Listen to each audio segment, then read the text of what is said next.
আল্লাহ হাফেজ। বাংলাদেশ জিন্দাবাদ। রাজনৈতিক প্ল্যাটফর্মে নেতৃবৃন্দ রাজনৈতিক বক্তব্য রাখবেন, সেটাই স্বাভাবিক।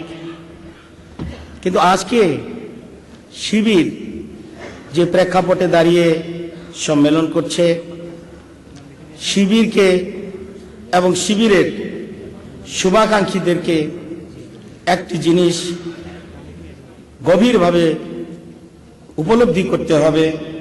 সেটা হচ্ছে, কিছুক্ষণ আগে আমার শ্রদ্ধেয় বড় ভাই ব্যারিস্টার মইনুল হোসেন সাহেব বলছিলেন যে একটা ভালো শক্তি হয়ে গিয়েছে।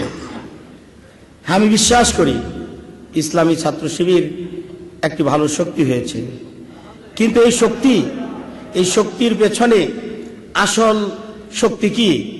আসল শক্তি হচ্ছে ইসলাম, ইসলাম, ইসলাম।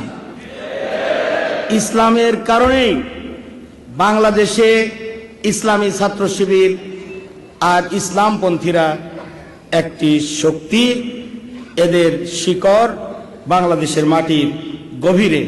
সুতরাং ইসলাম হচ্ছে মূল শক্তি, ইসলামের শক্তি আমাদের শক্তি। আর ইসলামকে কেউ নির্মূল করতে পারবে এটা আমি কখনো বিশ্বাস করি না। আর ইসলাম আমাদেরকে রক্ষা করতে হবে আমি এটাও বিশ্বাস করি না। কারণ ইসলাম আল্লাহ তাআলা রক্ষা করবেন, আল্লাহর দ্বীন, বরং ইসলামই আমাদেরকে রক্ষা করতে পারে, আজকের বিশ্বকে রক্ষা করতে পারে, অন্য কোনো কিছু নয়।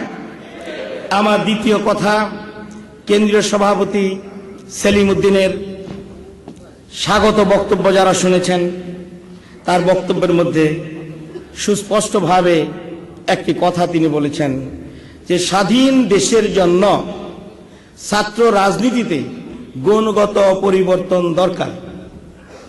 আমরা এটা বিশ্বাস করি।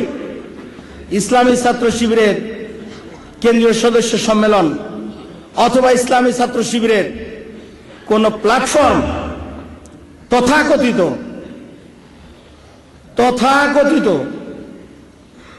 সস্তা রাজনৈতিক